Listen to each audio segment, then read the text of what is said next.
baisser bazar, tout est pas quartier. Ah, on a la zara assurée.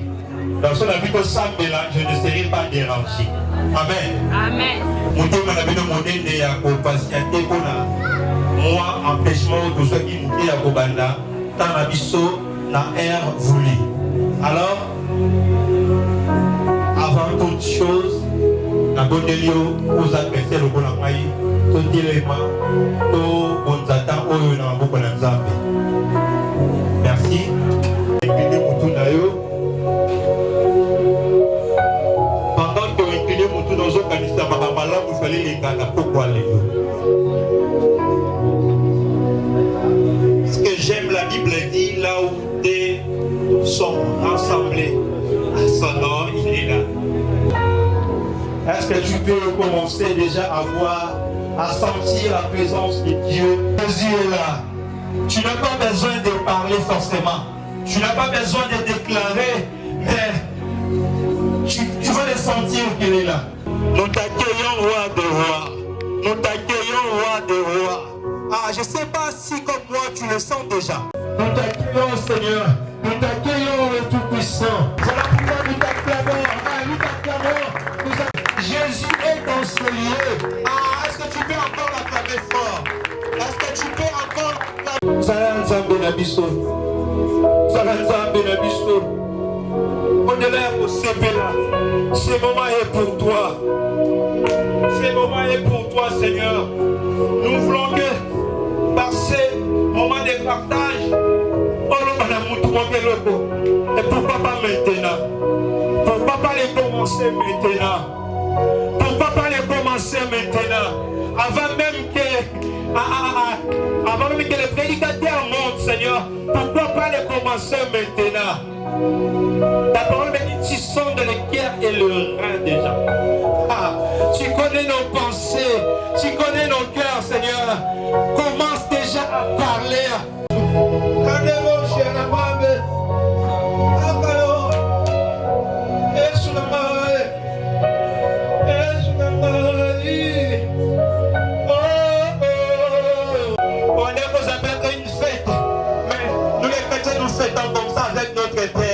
Nous ne pouvons jamais commencer sans lui parler à lui. Non, non, non, non.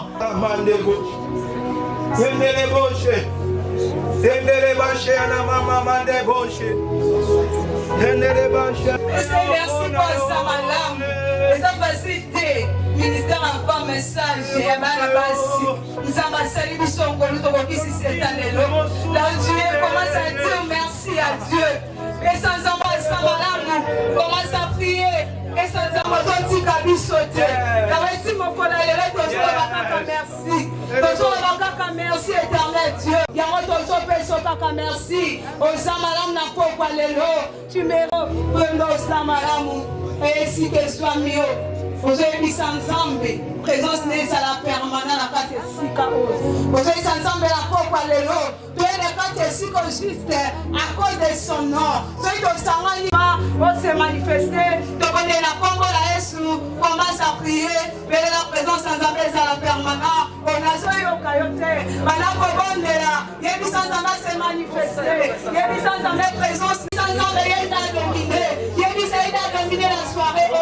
Il y a la soirée, nous avons besoin de toi, éternel Dieu. Comme ça, la pompe à l'élo, ça va l'eau.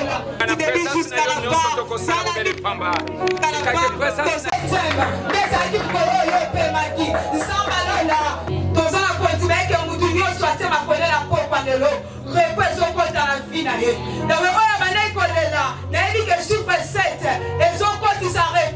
N'a pas pas moko la moko. N'a pas mouton qui va problème. N'a rien que la pompe. Mi pepero eza yote. Ton télémélango la combo na Yesu Masia. Nous se connectons à que le sang jusqu'à la fin. Netolobi, merci Seigneur Jésus-Christ. Est-ce que tu peux acclamer là où tu es? Commence à acclamer. N'est-ce pas que la Bible dit celui qui trouve une bonne femme trouve le bonheur. Bazakara, apporter un plaisir. Mais Bazabato va faire ça qui n'y a la banda kuna biso.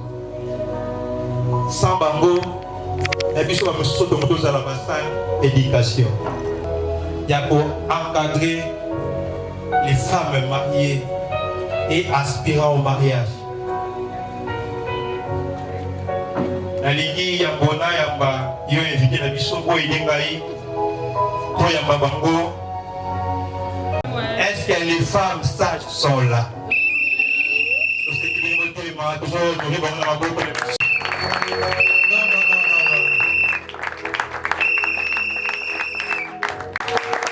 Que Dieu vous bénisse. Merci beaucoup. Pourquoi? Parce que le bazar à l'honneur, ça fait 7 ans, depuis 2017.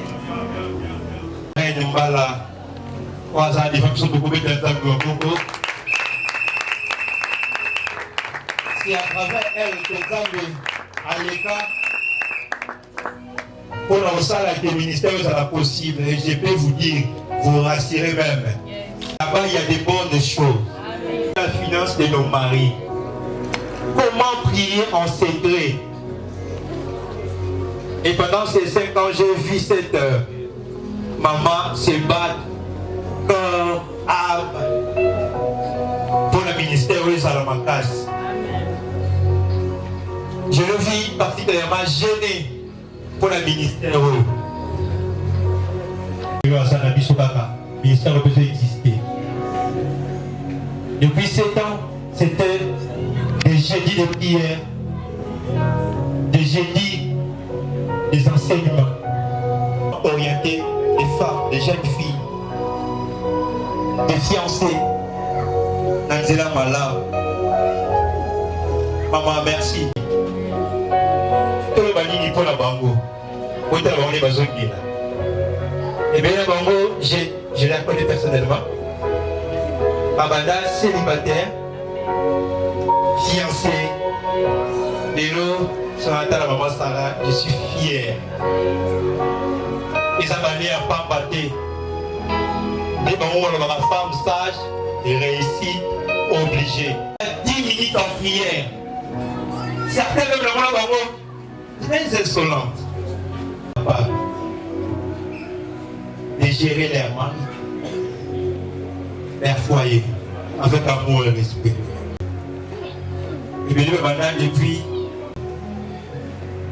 pour des retraites, mais vous dites qu'il est venu pour vous l'aimer. Mais c'est un peu pour avancer dans notre programme, nous allons inviter notre sœur Natacha pour un mot et circonstance avant qu'elle n'aille un peu plus loin. Pendant qu'elle avance, est-ce que nous pouvons l'encourager? Madame Natacha, s'il vous plaît. Madame Natacha, s'il vous plaît. Shalom, peuple de Dieu. Shalom. Mot de circonstance à l'occasion de la 7e anniversaire du ministère du Femmes. Chers servantes et serviteurs de Dieu, mesdames, mesdemoiselles et messieurs,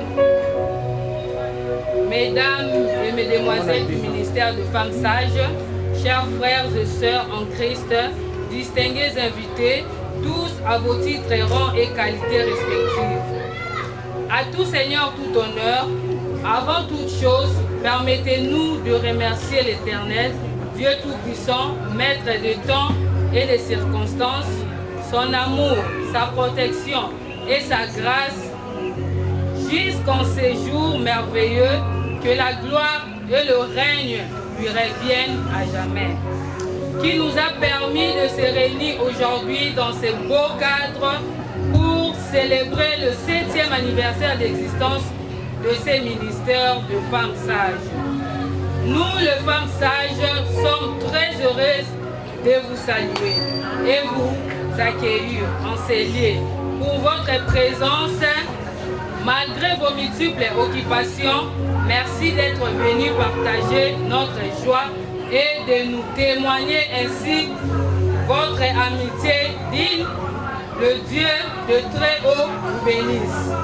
Les femmes sages constituent la moitié de la population et le maire de l'autre moitié. Mes chers et sœurs, femmes merveilleuses qui avons choisi la meilleure part, nous avons une grande admiration pour ce que nous faisons.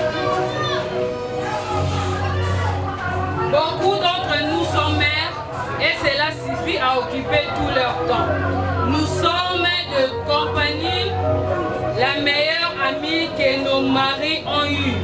Nous sommes de maîtresses de maison.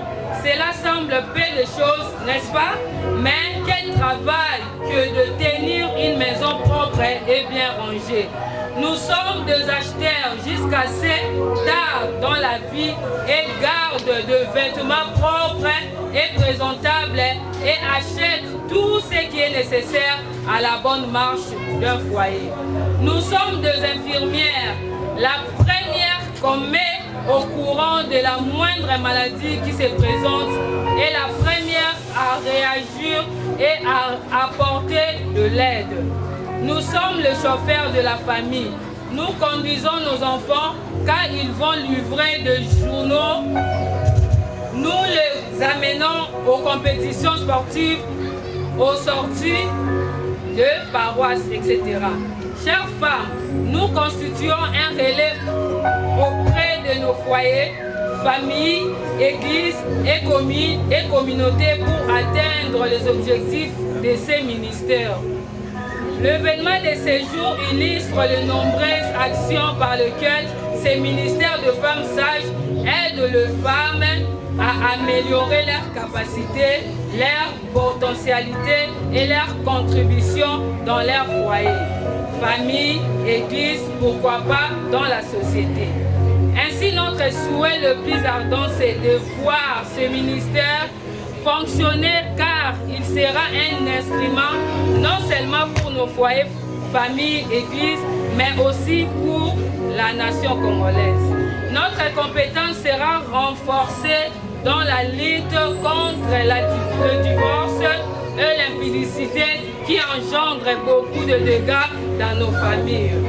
Nous ne saurons clore notre mot sans encourager toutes les mamans en général et toutes les mamans du ministère de femmes sages en particulier ici présentes à produire un travail de qualité dans un climat de convivialité en vue d'atteindre le résultat escompté qui vise à épargner les foyers face à plusieurs risques liés aux vies humaines et exprimant plein succès à ces ministères de femmes sages. Les ministères de femmes sages, de femmes de valeur, à l'exemple de femmes qui ont marqué leur histoire dans la Bible, telles que Abigail, Esther, Anne, Ruth, etc.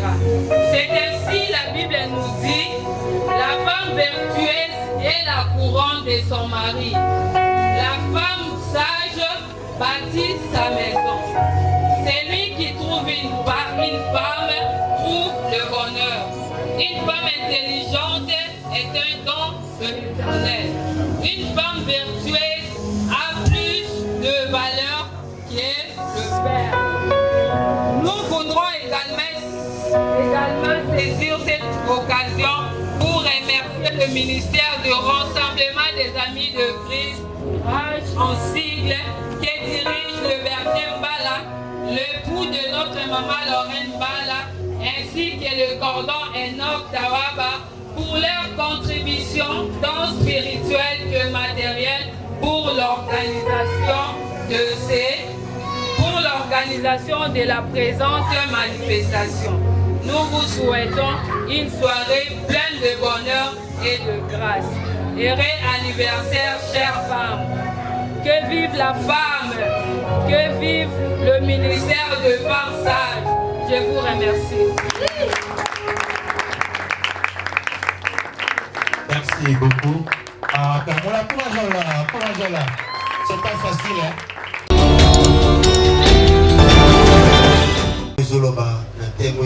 La relation sexuelle avant le mariage et ses conséquences. Dans le cas là, mon poussé, marié, ma point ça, dans le cas na compresser, na réduire message na puis na pisa meko, par la maman et puis à l'oba, si ma tous ma question. Amen. Nous avons aussi rappelé l'idée de Balabiso. Il est temps pour toutes choses. Amen.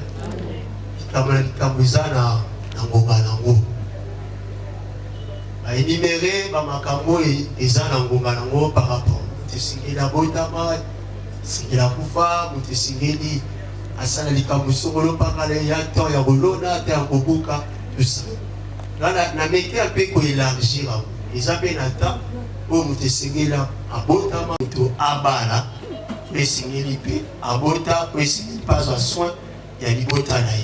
N'est-ce tout pour mon na on pesi biso lokola ndakisa ya mwa dine salami awa ndenge femme sage lobi baye par rapport aux soins ya mibali na bango pour encourager mibali même tango maman tangi na monde ya circonstance comme chaque chose a son sexualité il me dit sous tout m'est permis mais tout n'est pas utile ou est utile en d'autres termes ou est pour se pélissa nzambe ou est volonté ya nzambe ou nzambe a dans tous les domaines de la vie. Il y a des cas où ça est inutile devant Dieu pour accepter tout ça en tant que chrétien. Non. Pour ça, c'est utile devant Dieu. Quand je dis devant Dieu, en d'autres termes, Dieu a approuvé pour les volonté dans le domaine de la vie. Tout ce domaine est sexe, balle. Seul papa, seul maman. Maman Lorraine, et notre copé Sabana, 2 mois passés, notre copé Sabana en cours sur la sexualité. Elle est en Bretagne et dans le bilan, quelques points. Au terme de César, la relation sexuelle avant le mariage et ses conséquences. Parce que dans le temps, le thème de l'histoire, la monicité ici pour que la relation sexuelle est avant le mariage. Amen. Dans la test bien ma vie, la relation sexuelle avant le mariage et ses conséquences. Place momenté par mon ici qui est ma vie. Mais biso to limite est-ce que ça bien tout est ma vie. Ma conséquence d'amour est là tout est ma vie. Parce que moment na biso et moment retirer conclusion. Que yo moko royeba. Ce qui est là, yo no royeba. Ce qui est ma vie, yo royeba. Pour tirer conclusion dans Souka. Amen.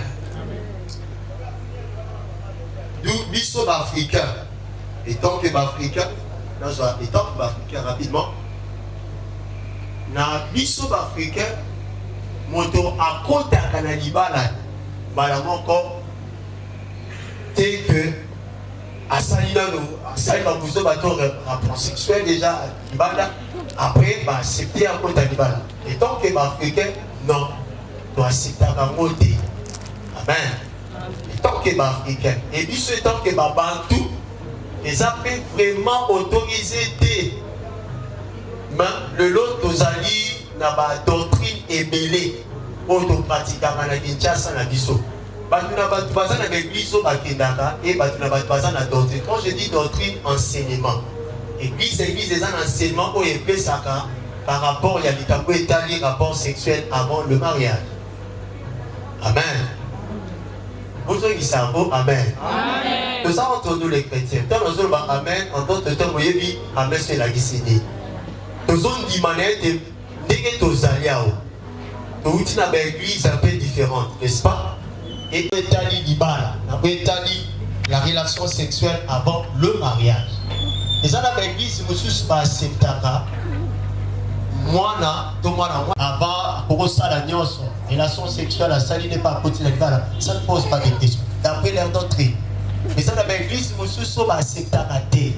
Donc, avant le baptiste, je me rappelle, l'église, mon père, la parole de Sali. Beaucoup de temps, mon cas, vous en avez quatre fiançailles. Pendant que vous avez préparé l'Ibala. Moi, si on va là-bas, ma reine. Il y a un moment, pas pour la balle à la vie, et c'est qu'il y a un certificat, il y a un manga. Pour les hommes, c'est que yo moi si aux vierges. Ceux qui m'ont dit que yo aux vierges, et on va les saluer. Et ça, dans l'église, ceux qui vont découvrir que yo moi si, faut dans la balle, déjà, vous voyez, il y a un mobile et aux anazés, pas pour la balle à la vie. Mais la relation sexuelle avant le mariage et ses conséquences. Est-ce que la relation sexuelle avant le mariage est là pour les amadés? Bibliquement parlant, la relation sexuelle avant le mariage, ils ont mabé. Dans un exemple simple, d'après ma juive. Rappelle-toi l'histoire Yamana et Jacob. Qui va combien? Celui qui nous a de ta Bible. Nibal et moi, moi ici, mon corps, n'est-ce pas? Dina. Mais, Dina, moi, ça l'a dit, Tombo. Ndekone à Mobali. Naza Kobo Salakombo. Alingaki, Dina Ming. Et à combien pour Luka Adimana Dina. C'est autant à la Bible, il y a une histoire. À combien pour Luka Adimana Dina. Et tellement dans l'occasion, moi, quand il y a c'était, il faut créer la fête, tomber ça de mon abisso et de mon temps. Comme ça, il y a un profito du malade. Et ça, la magie bongo. Il y a ça, il s'est fait, il a eu, abîmé mon côté, n'est-ce pas? Un certain délai. Sur la délai par rapport à 3 ou 4, si je ne me trompe pas. Et maintenant, on a eu propre, tant à moni, et on a moins ça, bima. Parce que d'après les juifs, dans nos vierges, il faut aller là, voir, n'est-ce pas? Pouvoir voir. Mais tant qu'on dit que nous avons bima, voir les parce que moi, si tout le monde juif, tant à passer rapport sexuel avant mariage, en d'autres termes, à déshonorer, à requis jamais pour l'ata voir. Aux en avoir été. À expliquer, tel a dit Kabobo, Salamakina, Nanda Messikaya, Abenisaki, on a fait. Et il y a acte sexuel avant le mariage va déshonorer les Guinéens à moi. À Tomoka dit au point où à l'outil à Bomande Bonaï. Père Omaki. Amen. Père Omaki. Pour nous les chrétiens, rapidement, acte sexuel avant le mariage n'est pas autorisé. Il y a l'église. Maintenant, dans l'obéla, on appelle ça quelques points, nous allons 4 ou 5, mais à 10, on appelle ça 4 par rapport à temps. Acte sexuel avant le mariage et ses conséquences. Premier point, les relations sexuelles avant le mariage peuvent ruiner les chances de connaître l'amour véritable. Les relations sexuelles avant le mariage peuvent ruiner les chances de connaître l'amour véritable. Une fille commet une erreur tragique quand elle s'efforçait de gagner l'amour d'un garçon auquel s'approcher à lui ayant des relations sexuelles avec lui. Et pour moi, si il y a un Kamamana de Komobal, pour la gagner au Lima Mobali, d'après conception, il s'est là qui va au Bibana Mobali en tout moment. Pendant que nous c'est résolu à l'isoler. Comment moi, si on a dans Bali était facilement comme ça, à ce qu'on accepter qu'on peut s'en aller de $. Bon, ceux qui, l'absence n'a rien à la et que alors on appelle la bannière à monsieur. Je ne suis pas dit parce que ceux qui ont gagné le rapport sexuel, c'est que là, pour gagner le on prend des gars, dans ce exemple. Pour que nous gagné le solo là, on a gagné amour dans mon esprit, il faut qu'à tout vivre. Ah, les gens dans les balles, mais pour qu'à gagner bolingo, ils ont amour. Il pour les rapport sexuel. Et la fille a la conception. L'homme a le dit, oh, ceux qui pour gagner un bolingo, il y a un moteur sengeli pour passer les rapports sexuels. Parce que pour chaque garçon, c'est que dans la ninga ou yanga, il y a une absence dans la, abima qui n'a pas. Et il va dire pour ruiner, mais il y a une chance, il y a une balle. Dans ce moment, dans le jardin, on va là parce que facilement comme ça, de tomber dans tout ça. Voyez-vous, la relation sexuelle avant le mariage peut ruiner quoi? Des chances de connaître l'amour véritable. Les collègues, s'il vous plaît, Bolingwa solo et Banisani dans le rapport sexualité. Amen. Amen. Si pour la yo Bolingwa Zaka rapport sexuel, là tu te trompes. Tu te trompes, ce n'est pas ça. Avant le mariage, osa même ma vie na yo na bobebi sama na ko etali même bolingo ya solo. Et ça en français à la bougie, voilà un moment rapide à te prendre temps. Deuxièmement, les relations sexuelles avant le mariage t'empêcheront de connaître un jour ce que Dieu a de mieux pour toi. Amen. Dis besoin quelque part, je connais le projet que j'ai formé sur vous. De paix, n'est-ce pas? Et Nzambe na kokela biso na mutu moko abongisa malamu mpona ye. Et relation sexuelle avant le mariage, okoki koperdre kobika bolamu ya Nzambe abongisa déjà mpona yo. Namona ona bandeko ebele na mosala Nzambe tozosala, bandeko ebele baperdre mabala pose na yango. Relation sexuelle a perdre libala, a perdre bolamu ya Nzambe eza babongisaki mpona ye à cause ya relation sexuelle. Landanga na petit exemple. Il est quelque part dans Genèse chapitre 1 ou 2. C'est le bas. Moi, si on va le souligner, bon, n'est-ce pas? Là, il y a un hasard à côté de un moment, surtout dans la mariée. Il n'y a jamais un moment d'intimité profonde où on a ça là. Parce que imaginez ça. Amen. Imaginez ça.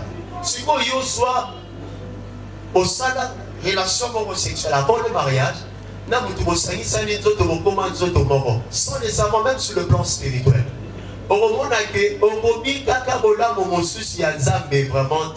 Parce que l'image y a ma béo sala déjà relation sexuelle avant le mariage. Et ben donc vous oubliez la caille. Oh il y a avant mariage, il va dire pour le royauté. Parce que l'homme là, il est un diverger. Et si quand la qui est dans mon tout, et c'est là qui va moment de prière, et c'est là qui va moment d'exhortation, et c'est là qui va moment de repasser ma leçon pour que l'image allait s'aller. Et le Déco, et ça frère, et belé, bazo taper à côté, bazo bikaka bola mwanza, et pina comme il faut, à cause il y a acte sexuel avant le mariage. Acte sexuel avant le mariage, les hommes à l'âme. Et de toutes les façons, t'as la vraiment. Bande cognon, aux allons aux âmes, aux les qui osent à l'âge. Ne vous l'avez pas rassuré. Bande de combat qui n'a qu'à vous ça, la relation sexuelle avant le mariage, pas à la kignate. Pas à la reste, peu importe l'âge naïf. Attaque pour là déjà, à Mota, pas à la reste. Parce que à ont triché. On sens naïf, mon besoin de venir ma camo, aux sala. Et les gens qui s'appellent parce que nous sommes des bateaux et en plus tu es chrétien. Mini bazala kaleste. Parce que aux ça nous ont triché. Ngana ndia kuna ngana bali, nazala mwasi nanga. Moment intimité nanga na triché. On a lingi na rosola la mwasi nanga na kinya nyonso pe salami à l'aise. Et relations sexuelles eux ça les manakata libala ezalaka béni. Maman l'aurait l'obama à tout moment. Mais ce que ça les malibanda avant mariage risque et même ma malédiction et belé. Moi c'est un point. Les relations sexuelles avant le mariage n'iront au respect que tu as de toi-même. Amen. Moi quand la vie soit zawa ami pesaka respect. Obi moi si o yonano mon bala yeba était avant mariage azala fier. Azara fier, Azara fier. Peut-être moyen balé Azara commis bien respect parce qu'Ayebi Ayebi qu'on s'est déshonoré par rapport à Yaniba dans ce qui nous rencontre avant mariage à ça n'importe quoi t'es. Puis Azara fier. Et ma balle ya bongo, ma parent pe bazalaka fier. Très très fier. Parce que moi dans la balance que nous rencontre dans les balles Azara, moi c'est n'est-ce pas? La linga la débat.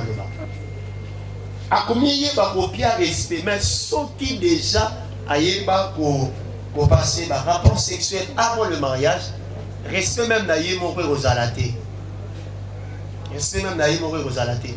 Parce que, à son côté, non des Bibles et il va pour le bas. Pas de tels ébélés à l'enfoncer longtemps à remonter pour le temps. Quatrième, les relations sexuelles avant le mariage peuvent causer en toi une culpabilité à vie. À vie. Et belé va comment la culpabilité parce que avant que tu aies un balibala, ayebara déjà les balino, les sous, et culpabilité n'est le waka n'a pas pété. Voyez-vous? Non, mais ça va conséquence directement. Culpabilité n'est le waka n'a pas pété parce que ayebi déjà rapport sexuel avant le mariage. Et c'est vraiment mauvais. C'est vraiment mauvais. Ensuite ça, les relations sexuelles avant le mariage peuvent te décevoir énormément. Amen. Peuvent te décevoir. Maintenant, même dans l'église, donc comment on a combat. Après, après la honoré et pas ma bonne sinayo, sous un an mon combat, n'a évité son bon bon, il y en a toute la question. Tant on va là, oui, et vous allez parmi ma point, mais ça, point faut côté, tant on va là directement, bana, bisonné ba, comme on est au babantou, tant on va là, il va et l'autre ali bosso to lokaka, to y bazalini, moi, et vous ceux qui a zanacé, non, moi si là, tant on va là ni 4 mois après, maman bon déjà bandé au tournage. Et c'est les Indiens. Et c'est ça déjà dans mon combat. Oh, c'est comme un tourni bon moment à Zadakana. C'est ça la mission précédée. Mais pour la bateau, il n'y a pas de monter. Il faut se faire. Et c'est directement au toit. Au combat. Ça va déjà après 6 mois. Moi, là, j'ai un anté. Et comme il est très compliqué, souci, parce que famille Mouteza, c'est pas moi. Yaya, il va le moussou, à qui pour rassurer yo bongo, mais une fois au biminaye, directement changer les pensées. Abima n'a pas le soutien, n'a pas la hauteur. Aboinaye. Parce que, à l'ouki amola, Tabiba ne venait pas à y a la vie à Banabasi. Dans le moment clairement parce que nous avons pensé. Mingi batalaka acte comportemental. Amen. Mingi batalaka bisalelante. Et bien l'état masoya, mingi me manga sur 100%, 80% dans la non-sexe. Ayébi déjà une fois ou 2 fois, ça sera difficilement avalé. Parce que pour y aller là qui a une conception des amours, des autres là.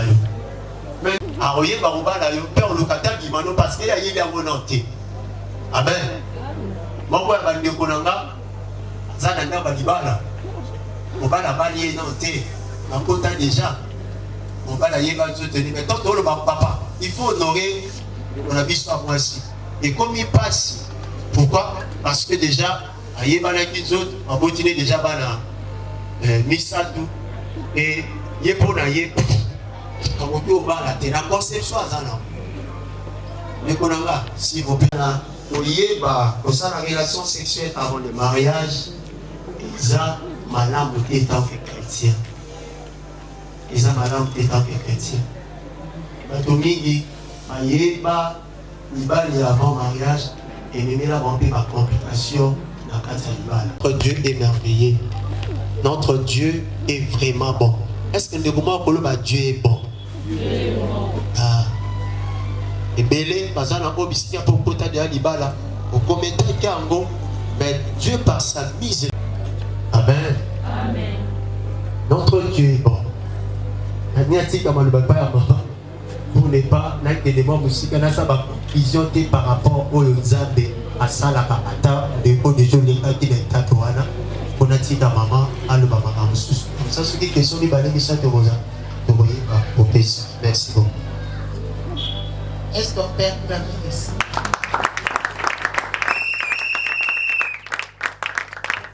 Nous sommes vraiment très honorés parce que la responsable, il y avait quoi du monde, c'est Kinshasa. Naza moko ya Adoyo Mamoni Kokola ya Maman Lolo, moko ya Makadri, nous sommes vraiment fiers d'ailleurs. Et Maman et Coco Mao de Coco Mao.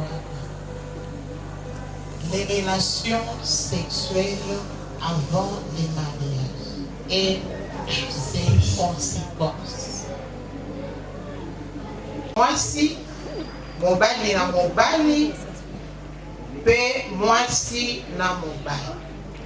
Likambo liboso na ngaki tokanga eza bosangani lokwa babati mariage epa na biso tozali na mariage à sexe opposé, peut dans la monogamie comme moi.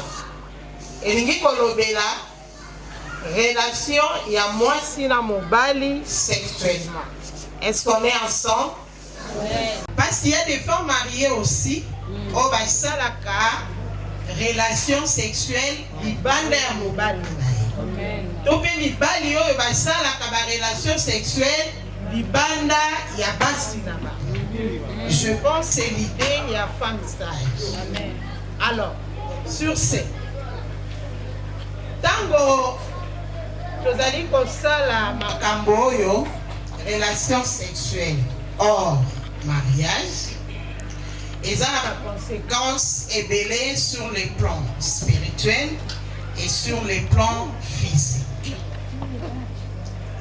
Bandeko balingami kati na nkolo moto oyo abali na inote kasazwi kuwana ya kosalaka toza mchoso ya mikolo ya kosalaka ba relation sexuelle libanda ya libala azali komilukela ba dégâts ebele dégoût ya relation sexuelle.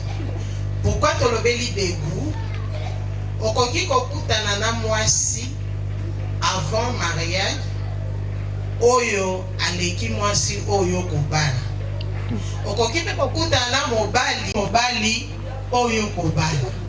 Okoki pe kozana ndako libala obimi libanda okisa relation sexuelle hors mariage okutani na paternel aza likolo ya oza na ye na ndako. Tango ozozonga na ndako ezocreye mbala moko dégoût. Yango moni ba dégâts ebele eza na mariage. Likambo mibale tokoki kolobela awa ezali relation sexuelle hors mariage eza source ya ba démon ebele. Nakanisi ba jeune fille ebele lelo tozomona toza ba TikTok loka ba tei tokotaka pe tozotala mpona kozwa ba leçon. Mwana mwasi abali malamu mpenza azwi semi ake kobota pe akufi. Sikoyo question ezotunama na biso nyonso, pourquoi bajeune lelo bazokufa ebele? Mosusu okomona abali mikolo mingi te abeli mwa moke akufi. Moko namonaki shokinga akufi na zemi ya 7 mois. Disons que babwakelaki ye mbasu. Maintenant c'est poser la question, comment nous marchons avant le mariage comme hors mariage? Bango basi ozokutana na bango okoki kolokota ba démon oye nango na vie na yo pe oye nango na kati ya ndako na yo lobi pe okoki koluka bango. Tango tozolobela relation sexuelle hors mariage et de conséquences mobali chaste mwasi pas à la vierge. Soki au verset d'autres et ça déjà sécurité. On a eu des séries qui vont balani. On a eu bénédiction à Bokana. Troisième étape, beaucoup mani bokepa banganga nzami. Balati sultani, batili bino maboko. Et ça sécurité. Libala ya bongo, lelo boko yiko zamba, boko yiko lela. Lobi, boko zwa kakaka. Parce que vous honorez vos parents, vous honorez l'État, vous honorez l'église. Mais le problème dans les ainsi qu'aoyo, vous sali pe libala histoire ébélée. Moi, une femme mariée qui termine sa cuisine à 11h et se maquille ensuite habillée. Pour revenir à 17h30, elle dit que un mobile n'a pas azong. Et koki ko bobela yo mobali et koki ko bobela yo mwasi. Amen. Amen. Alléluia. Amen. Ngana bana naki na mobali moko azali mobulo mingi. Bana nga ba. Alors donc on a jouissé mi tellement qu'azo yenga zongelinga. bela maladi moko na hôpital emonana te nakoka otelema te. donc so nalali nalala kaka mpo natelema bafuba ese nanga café fort nazoma force qu'elle doit adopter pour vivre le bonheur qui se cache dans les mariages. C'est un peu ça ma question. L'équilibre exige. Je me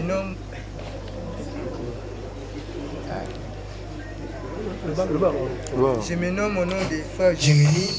Nahabité sur aussi porter ma question en bref, ça va en bref. Question pour la papa. Aujourd'hui, pour la fille où passer rapport avant le mariage. Question de bosser ça que et bon on a cas ya fille oyo azalaki violé batouge ba violé a éviter ezalaki ndenge nini et c'est passé ndenge nini ce que ezalaki na bututo na moi ba image wana et vous allez toujours na mutu na ye to je ne sais pas ce qu'on organise parce que ba violé sans le savoir. Deuxième question ça. Alors les gens qui ont fait relation sexuelle pendant que bazalaki bapaye sikoyo andimeli nzambe mpona 2 Corinthiens chapitre 5 le verset 17 la Bible déclare mutu nyonso tu oyo andimeli nzambe nyonso ya kala elongwe makambo ya sika ebandi ntango eza te moyena ntanga verset eza te troisième question eza sor nini eza na bana oyo babotamaka soki papa to mama abandaki bavi na ye avant kota mariage to papa asalaki na ye bavi na avant kota mariage bakutani na libala baboti bana sor nini eza na bana wana oyo babotami wana bosiportenga bandeko pardon tosika mama alobili intervention moko ya alobi azwaki mobali moko azalaki bon permettenga na terme azalaki mobulu azalaki mobulu mpe ntango aloki ebanda ye azongi adomemelo baproblème. Dans 1 Corinthiens 7,14, la Bible déclare le mari non croyant est sanctifié par la femme ou hasard chrétien. Comment un chrétien ou osambela nzambe mobali aza na ye paye ici 1 Corinthiens 7,14 lobi mwasi oyo asambelaka oyo aza croyant akopetola mobali oyo aza non croyant so ndenge nini sanga wana ezwaki okoyo eza croyant bacroyant tosambela nzambe ndenge nini wani komela. Merci. Une bonne question. Une très bonne question. Nouveau Testament est à ombre et Ancien Testament. La Bible dit les malheurs atteignent souvent les justes. Mais deuxième partie de ces pays et abolir phrase à Liboso, l'Éternel en délivreur toujours. Yango frère na yo yebiso ke nzamba kangola. Siko mobali yana tasha Nicolas Fuka. Akangolanga po nzambe ayoko pesa nga supériorité. Na komi sikoyo ya komi na pasi lelo kote nga na osanini. Pesa. Dieu m'a délivré. De fois nzambe a autorisé kaba makambo moko boye pour nous donner des leçons. Supposons que navandaka 12 ans libala pasi bongote. Nana comme enseignante c'était ya bilenge non et donc Dieu me forme. Wana question Mosso Seyani ezate gaza question. Mon boulot à Bali, à Zui, moi si, oui, à chrétien, n'est-ce pas? Et à sanctifié. Comment il est à Rocom à sanctifier? La Bible est claire. Parce que l'homme a quoi accepter la Bible est comme la doctrine de si l'homme accepte la doctrine de la femme et qu'elle accepte le Dieu, au moins ça se sert. C'est un homme dans la sanctifier. N'est-ce pas? Parce que si on a vu païen, la Bible au pardon beaucoup. Et mon papa, on a de se mettre d'accord. Mon ensemble, il faut tous se mettre d'accord par rapport à l'état d'identité. Ils s'appellent à Batumso à Balana, au Gunaza chrétien, protestant, au Gunaza catholique. Mais ils ont un point commun où ils ont ça qui va marcher ensemble. Il y a moi ici. Nous faisons la parenthèse rapide. De comment attirer un message lobby. Et ça, téléphone au plus sous table. On dit, nous avons prié et nous avons dit, nous avons continué à nous. Côté, terre, les alliés qui ont gagné ma âme. Et comment nous avons soin là-bas. On dit, nous avons continué à nous, nous avons dit tapis à verre. Et pendant que nous sommes là, nous avons été là. Nous avons commencé à là. Et moi, si nous avons s'intéresser, nous avons dit, nous avons mais ils ont continué au côté au point où nous avons prié. Il y aura la main jamais là-bas. Alors, l'image tout le monde et nous avons d'après où il y a le baki là-bas. Et que, et Seigneur, au corps, évangéliser ta femme, au théâtre, jusqu'au point où elle a rénové. Aïe, qu'elle voit où elle a qui n'a pas eu mabé, et ça n'a facilité l'image et l'ongwa et la bopété. Amen. La bopété, moi, sur le hasard violé, ils ont facilité l'image et l'ongwa. Nazoye ba moko ya bana nanga enleva ye awa juste na o sanef a se retrouver na victoire na bilamba surtout makila na butu ba lever na ba 12 heures mais a se retrouver conscience les jours vers 20 heures bilamba makila tout ça et moko ya bandimi na bango mutakende ko mona et ba tupe ba salaki ka kuwana ezabeka bandimi na bango église. Parce que la sœur à mon Arazara, Pierre, je n'ai pas dit, moi, sur la Pierre, Azala, moi, fier. Azaki un peu fier, Azapé Guito. Mais, mon cas de Nina Kanaki, Abiloko là-bas violé, n'a pas. N'a pas n'a pas Nibali n'a pas violé, pe baro, pe n'a pas de mabang. Par exemple, la question le biboyer, soit le bibi kamaki dans le robot. Et ce qui est là qui a joyé dans le Européen, c'est d'attaquer les versets bibliques, avec ce que le Bible, le Bible, côté aïe, côté pendant que l'on a image, surtout que il va enlever bâtir l'eau, enlever, non, sauter ça la maquille. Mais ça n'a pas si la moto va enlever, va violer, va mona, mais encore par force. Et ça facilité, mais par la parole de Dieu, l'aide du Saint-Esprit. Et le roi toujours. Donc, non, Nzambe a coquille sa nyos. Et mon livre, on a Nzambe, et ça, là, au-delà, il y a attendement, il y a battu. Et ça, là, on a coupé dans la cour, il y a viol, mais au fur et à mesure, à se prier, au fur et à mesure, à se prier. La parole de Dieu libère. La parole de Dieu est libérée, il y a gagnant sur tout, ils ont amabé. Parce que la parole de Dieu est la force à vous pénétrer mon thème et mon histoire est solo et kabolo na mabe. Je crois que nous tous sommes des chrétiens. La Bible nous dit dans le livre de 1 Corinthiens chapitre 3, 7. Et moi je dis, la Bible dit, ne savez-vous pas que votre corps est le temple du Saint-Esprit? Et si quelqu'un détruit le temple de Dieu, l'Éternel dit que moi aussi je les détruirai. Et ma question, c'est de savoir d'abord à propos des âmes du même temps posées à maman puis à papa va répondre à la question. Moutou Oyo, la Bible dit que si quelqu'un est actrice, il est devenu une nouvelle créature.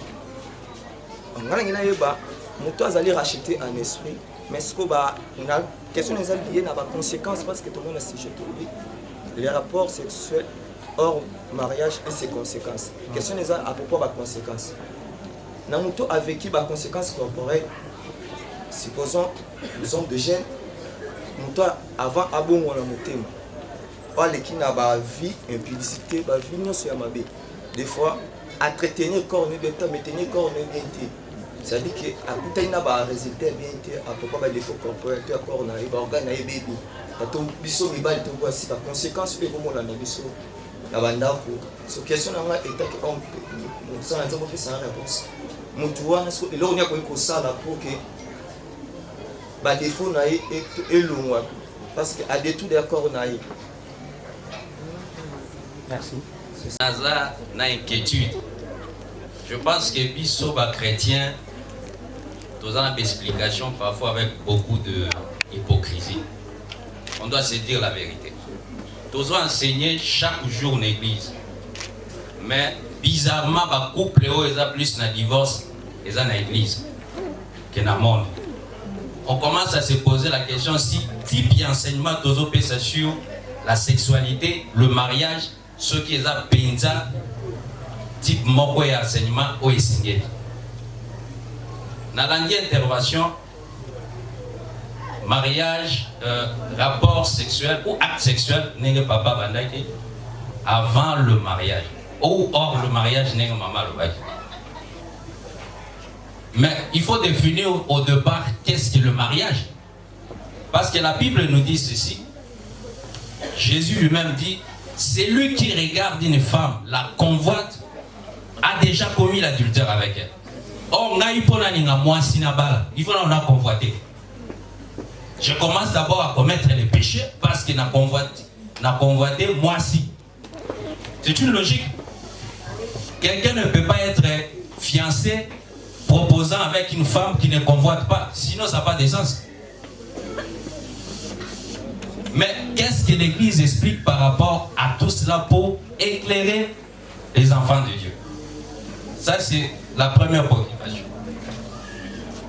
La deuxième, bon, je pense que la suite des réponses de la vidéo. Mariage, n'est-ce maman explique. Après, si vous étapes, dot, le mariage civil, et puis on passe à l'église. Dis-moi que je sache, l'église ne marie pas, l'église bénit les gens. On peut te bénir même à la maison. Ça, on nous donne, tout le monde a une option à mariage l'église. Au États-Unis, par parents, il y a d'autres. On doit mieux expliquer les gens qu'est-ce que les dots. Parce qu'ailleurs, on n'a pas payé mon sous. D'autres égalités. Mais ma mariage, ça m'a payé à ma chrétien.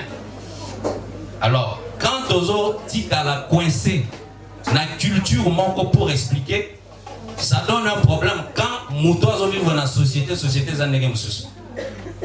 Je me rappelle, avant de me convertir, moi j'étais avec une portugaise. Chez eux, on ne demande pas de dot. C'était une histoire, je pouvais partir et j'ai dit aux parents, bon, je voudrais poser notre fille, le Bigouna de se retrouver dans l'église. Quand on explique les péchés par rapport à l'acte sexuel, il faut bien définir la culture et l'éducation familiale et la société dans laquelle nous vivons. L'obikuna, les parents ont dit 2 semaines, babalani, va présenter par mon mais aujourd'hui, bizarrement, le mariage, on va faire cet enseignement, ils ont qu'à là. Mais nos parents qui se sont rencontrés après 2 semaines, se sont mariés, ils sont aujourd'hui. Pourquoi l'église n'explique pas paradoxe wana? C'est qu'enseignement est ma paix. Mais dire à une jeune fille, moi je commence à croire que biso église, donc comment culpabiliser Banabasi. Chaque fois dans l'église, nous disons, il faut se marier vierge. Est-ce que dans la Bible, quelle obligation il faut se marier vierge? Parce que le fait qu'on met dans les jeunes filles, c'est telle chose. Tous les autres, ça va en péché ou ils ont même péché les sociétés. Parce que Dieu renouvelle sa bonté chaque jour. Ceux qui les ont péché, demain Dieu renouvelle sa bonté. Ça dit pas Jérôme vierge. Je n'en vois ça la bola, mon Dieu oublie. Mais pourquoi ma maman, pourquoi les pasteurs, Totikalina et Lokoana? Donc j'aimerais que pour éclairer, parce que pour moi je pense que l'acte, la sexualité, le mariage, c'est ça. La sexualité, c'est ça le mariage. Il faut expliquer bien aux gens. Quand quelqu'un va coucher avec quelqu'un, c'est là où il devient un seul corps. Parce que la Bible dit, celui qui couche avec une prostituée devient un seul corps. Les péchés maintenant, c'est quoi? C'est configuration. Quand on se sépare, la Bible ne permet pas la séparation. Ceux qui ont se séparé dans mon tutelle, à qui a coûté dans mon tutelle, n'a qu'à dire combien d'esprit combien. Et puis la dernière question, pour les personnes qui se sont mariées avec 3 femmes, est-il un péché ou pas? Il faut expliquer aussi. Merci. J'aimerais juste avoir une autre question. Il m'a dit Zalaki Nini. Pour y aller pour chose simple, tu ne peux pas aller dans la commune, il n'y a pas de sinomi, il va célébrer le mariage. Dans mon cannabis au RDC, tous les Congolais, tous les Africains, le mariage est monogamie. Ça, c'est la première réponse. Deuxièmement, vous avez demandé c'est quoi la dot. Papa, quand Isaac travaille chez Laban, et plutôt Jacob travaille chez Laban, ce n'est pas une dot, c'était la dot. Vous avez bien explicité. Aujourd'hui, aux ans moi, si mon cas est étrangère, il suffit qu'il n'y ait pas de parents, de solo lit, mais pas autoriser de bloquer l'église. Oui, c'est le mariage. Mais dis-moi, mes parents, ma sœur, ma yépo. Ma camotte, je le hors mariage, et ça dit que mes parents, ma yébité. Biso na batinel, na hôtel, dans un salon rapport sexuel, ou un mariage de papa. Et puis quand on a exposé ici, on a parlé de filles et on a parlé des garçons, des papas comme des mamans.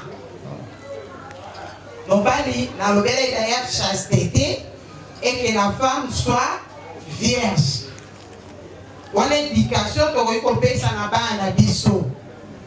Moi, je n'ai qu'une seule fille. On a marié vierge. Et j'en suis fière. Je l'ai dit à tout moment parce que Nalia qui tape.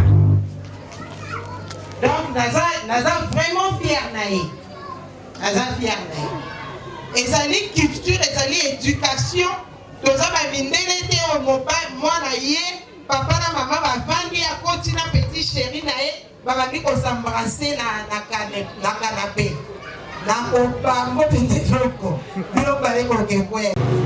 Merci parce que ce soir tu m'as parlé. Merci pour la Kisingaï.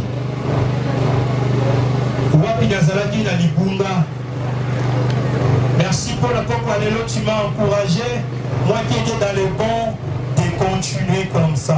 Possible.